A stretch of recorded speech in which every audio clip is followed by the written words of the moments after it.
How's it going, guys? It's me, Shane, and I'm once again here to bring you an episode review recap of Skeleton Knight from Another World. Yeah. I know it's been a couple of months.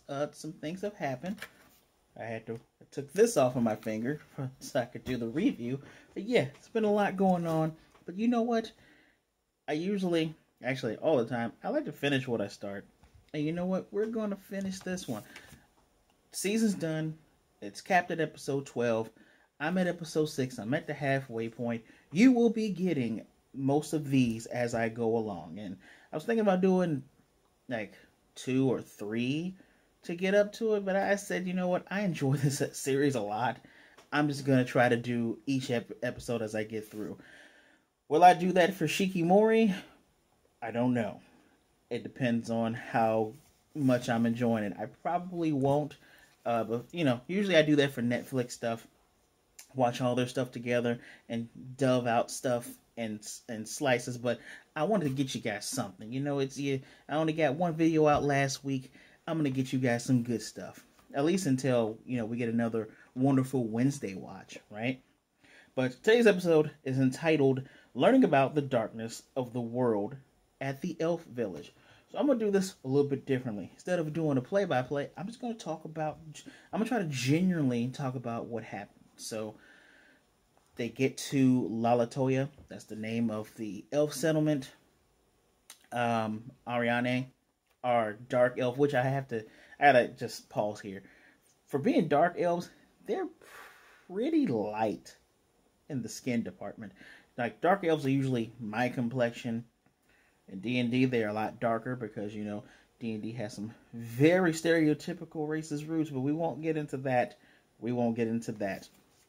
But dark elves are usually a lot darker than what Ariane and even her mother Glensy is. And we do get to meet her parents. Apparently her father, his name's Dylan, is the elder of that settlement. But it took her literally all day speak to her father and get permission to bring Ark in there. We see him chasing Ponta. We see him practicing sword strikes, kind of doing some calisthenics. And then he's finally in there. And apparently, Ariane explained everything that was going on to them. Now, to note, we do get to meet her sister, but I'll talk about that later. I don't know if it's an anime elf thing, but men and women in this family are well endowed. It is crazy. I thought the mom would be some source of fan service, but Ariane will always be our fan service. As a matter of fact, you can't even see this, but that is a bath mishap. Anywho, when Ark meets her parents, it's kind of funny because before he got in there, he said, man, elves are supposed to have a long lifespan. So this settlement has probably been here for ages, a whole nother age ago. When he meets her parents, Glenys and Dylan, didn't even bother writing the full names. Pardon me. Her mother says she's 170 and that's where she's gonna stay. But of course, she's like, my mom is 245, which Ark is having the time of his life. He's like, this is super fantasy. I love this. I knew they would be much older. And as they're talking, her father even says, it was a bit, disconcerting to hear that you guys, attacked the Lord's house when the whole mission was just to, get the other girls to get the girls that have been captured. And Ark goes ahead and explains what the deal is, the reason why they had to break in there. They even, her mother, very motherly, brings out food. He's hesitant to take it off, but they understand his whole plight, and he's able to show his skeleton face. Ariane even smiles. A little bit of a note, because this is actually part where the theme comes in. The theme song was sung and written by an American guy who actually sung covers. I think his name's Pollock. Pollok. I'm going to be honest, they have subtitles at the bottom in Japanese for the song. Even with the bit of Japanese I know, it is very hard for me to understand what he's saying. So even those subtitles, kanji and all, helped me. And it's funny to note that the ending song by Dialogue Plus, We Are Not Idiots, one of my favorite ending songs of any anime, They don't have that, which I think is very funny. Anywho, both Ariane and her father, they're going to go to the Council of the Chiefs at the city of Maple, the capital city of Maple in the morning. Arc, one of the cutest, funniest things is with Ponta. When Arc wakes up, because he's sleeping with no armor on. He wakes up and Ponta is sleeping in his rib cage, which is just pretty funny. Her mother is going to show him around, and I'm gonna do a little juxtaposition. We're gonna do this first. We're gonna talk about Arc with her mother, then we're gonna talk about Ariane with Dylan. So they have a teleportation tree thing because the chief lives in this massive tree in the middle of this settlement, and the homes are like round domes. Imagine, I'm not a big Lord of the Ring person, but I remember a lot of the designs from those movies. Think of the Shire, and you know how the houses are in the hills? Take away the hills part, and just, they're round. They're not like the Namekian homes with all the spikes, but they're rounded. It's a lot of greenery around, lots of elven people around. Pretty dang cool. So they teleport there to the city of Maple. And Maple looks like any other grand human city, except most of the stuff, a lot of stuff is made out of this amazing looking wood. And there's tons of trees everywhere. Back to the settlement of Lalatoya. So, Mama Glensy is showing Arc around. You got a lot of people like, why is the human doing there? And he can feel the eyes on him. And he even asks, this is a pretty big settlement. They have absorbed other settlements because, of all the attacks and the kidnappings. So roughly there's about 4,000 elves there. They run into two of the girls that he actually helped free. Matter of fact, the girl who he healed first with the whole unlocking, uncursing magic. And she showed him how, you healed me and I can do this. Now she was able to do a really high jump spin, and the girls are happy to see him, and he's happy that they're fine, and they say the goodbyes. And then Mama Glensy goes, would you like to have a sparring match with me? To which comically both Ponta and Arc are like, I'm sorry, excuse me? So they're going to have this match. And Glensy, is the one who taught Ariane how to fight. She says, you saw how she fought, right? I am the one who taught her. Us dark elves, we are gifted physically. Which I said, that's a very, you guys could have went the other way with that. There could have been a joke in there. If you know, there could have been a joke in there. But she says, typically when we see someone that looks like they have some strength, we want to, measure strength. We want to test them. So they both got wooden swords, not long wooden swords like, pardon me, like boken, like the wooden swords of Japan. They got these wooden swords out. He's ready to go. He can see her movements. She is uber fast, running in front of him, almost teleporting behind him, tripping him down, and she's actually lecturing him, saying, you saw my movements, but you didn't move. You gotta take some steps forward. And part of the reason why she's doing this, because he's a little bit apprehensive to, have a sparring match against her. She said, well, if you're traveling with my little girl, I want to know if, we can rely on you, right? And Arc is all in. He's like, I'm being tutored by a high-level swords master. I don't really know much about swords anyway. I just have this high-level character. Let's effing go. To which she beats his... They go to chibi forms for this, which I enjoy this. If you're trying to save money, but also have your show look good, doing the chibi form of the training thing of her knocking him down every time. Very cute, very funny, very enjoyable. So, at the end of all of this, he's the one that makes a move forward, and he uses his dimension shift to get behind her, which still doesn't work because she trips him down. He's out of breath. Again, his avatar is a skeleton, which may or may not be a curse, but he's out of breath. And it is now getting into the evening time. She's like, we should go ahead and prepare dinner before they get here, and I think I want to take a bath of some sort. And he perks up. He's like, wait a minute, a bath? And I was like, why is he excited about a bath? Apparently he hasn't had one since he's been there. So he asked her if he could use it. Has his armor off, his little bony self with a little thing draped. She's like, you should probably wash Ponta while you're in there. He's like, definitely going to do that. Which, cute moment. him watching Ponta doing a bubble hurricane spin, and all that. Pause. In the great city of Maple, Dylan and Dylan and Ariane both explain what was going on, show the proof of the whole document that's saying, that's talking about the abductions and what type of elves they want, X, Y, and Z. The head chief, his name is technically Brian, but it could be Briars, because Briahns. I like how they have like regular names, but a little pizzazz in it, which I think in the real world, there should be people with some names like that. I mean, take a look at my name. There's a Y in there. So, of course, I'm a fan of this. They talk it over. There's actually another chieftain of a settlement named Fangus, who, when they're all talking, because they're like, well, you know, he attacked the Lord's house, but at the same time, the humans have broken the treaty. And a lot of them are lamenting that their lifespan is long. For them, you know, it's 600 years ago, and for them, it was only one generation ago that the lands were torn in two.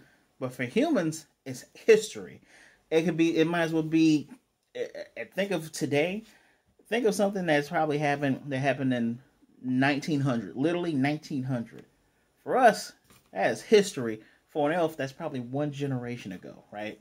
Because they live deep into the hundreds, so like centuries old. But the main chief is saying, well, we need to wait and see how they respond, because since they know that we know, we want to see what they do next. The kingdom of Radaman, I believe. But, you know, Fangus, he's totally like, we don't need to explain our actions at all, because they attacked us first. So, as they're leaving out, Ariane looks very sullen, and she's apologizes to her father for the whole breaking into the Lord's house thing, and he says, nah, I actually really understand why you did it. You did it for our people. You and Ark did. You know what? I'm thinking of having you and Ark continue searching for our people, because you guys are doing a good job, and I get it. He says, too bad we didn't get to meet up with your sister. Her sister, Even, she actually lives in Maple. And he was saying, oh yeah, you don't know. Your sister's getting married. And she's in total shock that her battle-hardened sister, remember, we heard about her, perhaps, this is episode 6, maybe 2 episodes ago, about, you know, how she's trying to live up to how great her sister is/was. Then out of nowhere, her sister tackles her. Her big sister tackles her, snuggling against her chest. All the fan service, but not untasteful. It's just fun. It's done for jokes. It seems that she's a very bubbly, huggy, snuggly sister. And she wants her to call her big sister, which in Japanese is O-Nei-chan, not just Nei-chan. And she was like, oh yeah, Dad, you're here. Anyway, sister. And he's like, you know, I'm going to go ahead and leave ahead. And she's like, please don't leave me here. And we do get a nice little conversation between the sisters. Big sister Evie says, I'm very serious. I'm very proud of you. You're doing great. Ariane is still trying to measure herself up to her sister, saying, hey, you know, I'm not as great as you are, but her sister's like, no, trust me, you're fine. And she's still very surprised to hear that she's getting married. She's like, yeah, you know, are you afraid that he's going to steal me away from you? And even ask Ariane, is there somebody that you like, that you have in mind? We already know. We already know she got a thing for our scaly boy, right? And she's like, no, not at all. And big sister says, hey, I ain't going to let anybody get married to you until they can beat me in battle. And she's like, so I'm not going to get married at all? Exactly. And that's where we fade, and we off screen, they go back home. I do find it lovely, this interaction. Also, again, her sister is also well endowed, so I don't know if that is an elf thing or if that is this family thing, because the other elf people we have seen are just normal folk. So, interesting. I'm going to comment on all these anime things, y'all, so just ride with me, alright? Anywho, Ark is in the bath. He's just soaking it all in. He's like, even though I don't sweat because I'm bones, but he's all in there, and he's kind of floating. He's like, I probably look like a dead, you know, a corpse in the river. Ponta's floating right along with him. I love the fact that is his ride or die pet. It's kind of hard to call your pet a pet sometimes, like your partner. You know, that's his baby. That's his skelly papa. All the while we are seeing Ariane get undressed. And she makes her way into the bath. He's leaning. Only thing that's covering her is her hair. Because her hair is long. And she looks at him and he looks at her and they both blush. And she's like, skeleton! She's about to do this fire blast attack, which is right there. I wish I could get you guys to see it. But he's like, nope, it's me. Too late. Explosion. Boom, boom, burn. Next shot, they're both blushing. Not looking at each other. Wearing their clothes. She's like, wearing their armor and stuff. And he's like, she says, could have told me it was you. He's like, sorry about that. I'm pretty sure he did. But it's very interesting. It's as if he was in a normal human body with no clothes on for her to have this reaction. I cannot wait for these two to be something because I'm shipping it. Writing an address on it. Here's a stamp. I'm shipping it. So her dad shows up like everything, her mom shows up like everything all right. Nope, I'm fine. Well, why is your face red? Don't worry about it. Dad's like, cool, you're both here, and he explains to them what he wants. They want to hire Ark to continue the work, but they can't really pay him. So, I'll pay you an information.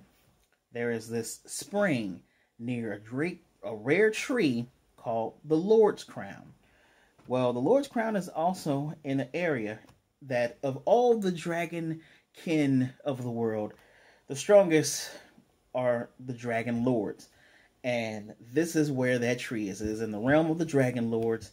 A very rare tree that houses many different spirits. And Ariane chimes in and goes, yeah, it's said that if you disturb these spirits, the Dragon Lords are going to punish you dearly. And Ark is wondering, well, is there a way we can get in there with no issues? Or I can get in there with no issues? A human, no. But elves could more likely set up a meeting to get permission to go in there. And Ark is thinking in his head, man, the whole curse thing was just a backstory for my RPG thing, but this is what I got. This is what I'm going to have to roll with. Because, you know what?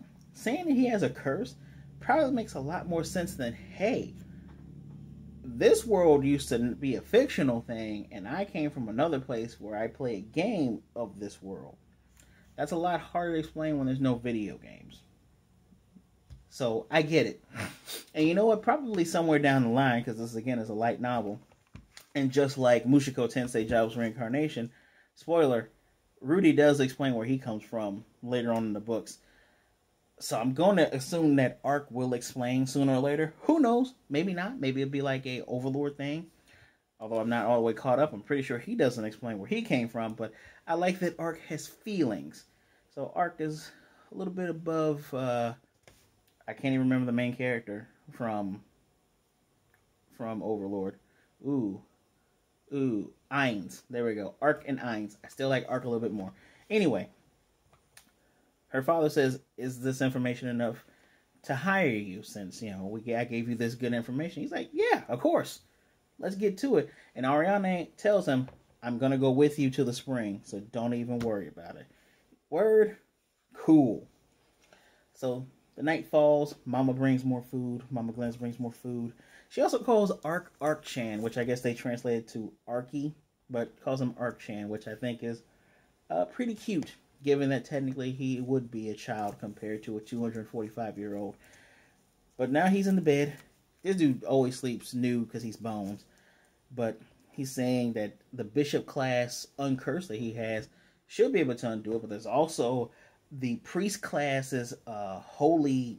I actually wrote that down. Oh, Lord. It's called holy something. Holy purified. But he says, the problem is, in addition to undoing curses, it also kills undead. So, and he says, all right, I'm going to use uncursed, but just on the tips of the fingers, right? And he does it, and that hand starts to look like a human hand. And that is where our episode ends. Our next episode is going to be A Miracle for a High-Minded Princess. The Ponta extra was the Ponta plush in a hot spring inside one of the hot spring bowls so it doesn't get wet. A heaven, a moment of bliss. So I like those. I hope those continue. I hope this did well for season 2. I can't wait to see how this first season ends. But yes, good episode. And I was able to do this in under 20 minutes. Well, can finish the story in under 20 minutes. I'm looking forward to seeing how the political. It's kind of weird. Like, I love Gundam, and I'm saying I love Gundam because in most Gundams and mecha anime, it's always politics. You can't get the cool beam sabers and shoots and transforming robots without the politics. But for the politics part in fantasy always puts me on edge because things can go south. If you've watched enough spells and swords type of genres, whether it's just books or, the Lord of the Rings stuff, or even stuff like the animes that do this, politics, there's always some guy, there's always a little finger, there's always some jerk that's just, there's always some jerk that will just flip all this around, and that's how we get to our big battles. It's very D&D, but I'm looking forward to seeing how this whole thing gets resolved. I'm very, very interested in it. I want to see when Ninja Dog joins. So stay tuned. I'm going to bring you another one. But I don't even remember what I gave episode 5, and I thoroughly enjoyed that. This is definitely, I'm giving this a 5 out of 5 just because I enjoyed it from beginning to end. Man, I like this series. In the world, and in a time period, 2022, where there's so many isekai, I like this one. I like that there's a hero who's not overly perverted. I like that there's a hero that isn't like, oh, well, now that my avatar is the skeleton, I have no emotions. I don't care about the world because I know that it's just a game. I just gotta make sure I don't die. I like this change of pace and that there's a good, nice main character. I like it. And even the fan servicey moments they're not like, how do I put it? I can't see anybody complaining about the fan service moments in this show like they did in Mushoku Tensei, forgetting that Rudeus is actually younger than Aaron, Best Girl Eris. But yeah, let me know if you've gotten this far. What did you think of the episode? Do you like my reviews being in this style where I'm just going off the top of my head, just not giving you every single word they said? I like to be thorough. I really do. But I'm enjoying something like this because it's just a show I want to complete. Need to complete, want to complete. So let me know what you think in the comment section down below. Please do not forget to hit the subscribe button. If you are new here, don't forget to hit the notification bell. And even if you're not new here, hit that bell too to get notified of more videos just like this.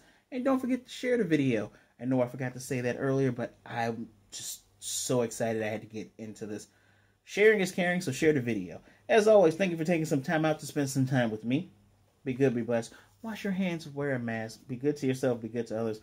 Either way it goes, please don't be a jerk. Stay safe out there, you all, and realize that you are never, ever alone. I will most definitely be seeing you next time.